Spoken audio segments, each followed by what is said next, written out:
They call it the greatest generation, and I truly believe that it was. John Shepard wrote Impact, 6 Degrees of Separation. It's the 9th book by the man who holds the Guinness World's Record for giving blood.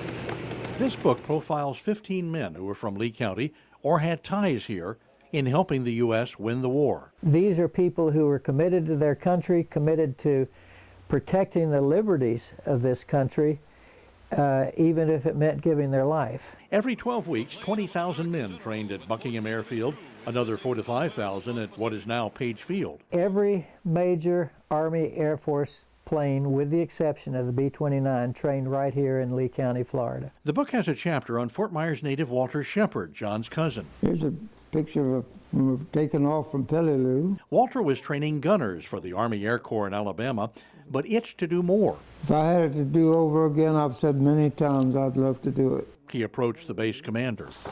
So I said, Colonel, I need to get in the war.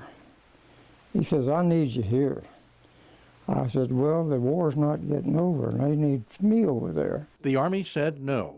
So Walter signed up for naval air training and was stationed as a rescue pilot in the Pacific. It's a tiny, crowded rubber life raft. His first action, landing a seaplane to rescue 3 Marines whose plane was shot down with Japanese fighters all around. 2 flying boats are on the spot.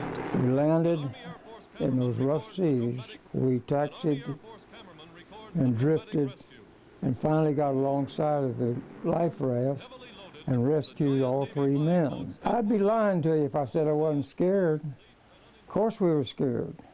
John Shepard discovered Jimmy Doolittle trained here for his bombing raid on Tokyo by flying low over the Gulf. They had to fly into Tokyo 50 feet off the water, and so they practiced flying from Pensacola. They flew to, it wasn't Page Field then, it was Fort Myers Airport, and they land there and gas up and then fly to Ellington, Texas, and then back, all 50 feet off the ground. John Shepard writes many Americans were first exposed to Southwest Florida during the war. Many of them came back here because people were so nice and opened their arms to them. A fast airplane, but I still love the PBY. It's a great airplane. I flew our PBY, my crew and I, halfway around the world. I keep forgetting to look.